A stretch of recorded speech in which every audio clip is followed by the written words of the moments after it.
புனித அன்னையே, நாங்கள் இன்று உமக்காக ஒரு சிறிய அர்ப்பணத்தை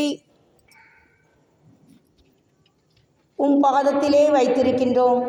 இதோ நாங்கள் கேட்டுக்கொண்ட அனைத்து மன்றாட்டுகளையும் எங்களுக்கு தப்பாமல் நீங்கள் தருவீர் என்றும், இதோ இந்த அக்டோபர் மாதம் முழுவதும் ஒவ்வொரு வீட்டிலும் நீர் வந்து குடி புகுந்து ஒவ்வொருவருக்கும் ஆசீர்வாதத்தை தந்துள்ளீர்.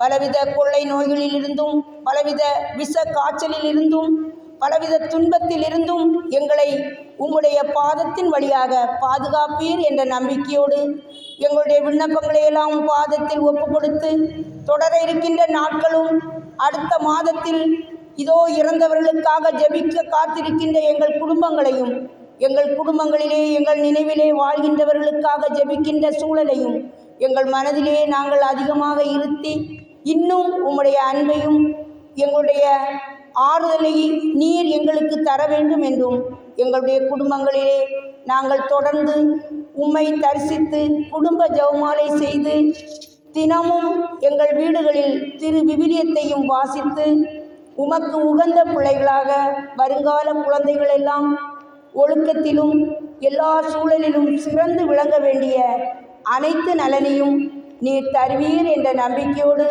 எங்கள் குடும்பங்கள் அனைத்தையும், ஒவ்வொருவரையும், ஒவ்வொரு இளைஞர்களையும், இளம் பெண்களையும், சிறுவர் சிறுமியரையும் உம் பாதத்திலே ஒப்பு கொடுக்கின்றோம். அனைவரையும் தற்போது உள்ள எந்தவித நோய்களிலிருந்தும் பாதுகாத்து வெளிநாடுகளில் பணிபுரிகின்றவர்களையும் உம்முடைய அருள் துணை என்றும் அவர்களை வழிநடத்தவும், இன்னுமாக நாங்கள் செய்ய இருக்கின்ற அனைத்து செயல்பாடுகளிலும் எங்களுடைய பலகீனத்தை பாராமல் எங்கள் மீது இரக்கம் கொண்டு உம்முடைய திருமகனிடம் பரிந்து பேசி எங்கள் ஒவ்வொருவருடைய குடும்பத்தையும் ஒவ்வொருவரையும் எந்தவித விஷ காய்ச்சலில் இருந்தும் தப்பிக்க வைத்து முழுமையாக ஒவ்வொருவரையும் தொட்டு வழிநடத்த வேண்டும் என்று எங்கள் ஆண்டவராகிய இயேசு கிறிஸ்துவிடம் நீர் பரிந்து பேச வேண்டி ஜெபிக்கின்றோம், முடிக்கின்றோம். என்றும் எங்களை தொடர்ந்து வழிநடத்தும் தாயே, ஆமென்.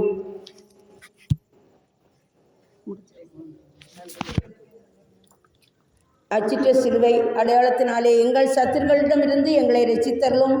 எங்கள் சர்வேஸ்வரா, பிதா, சுதன், பரிசுத்த ஆவியின் பெயராலே, ஆமென்.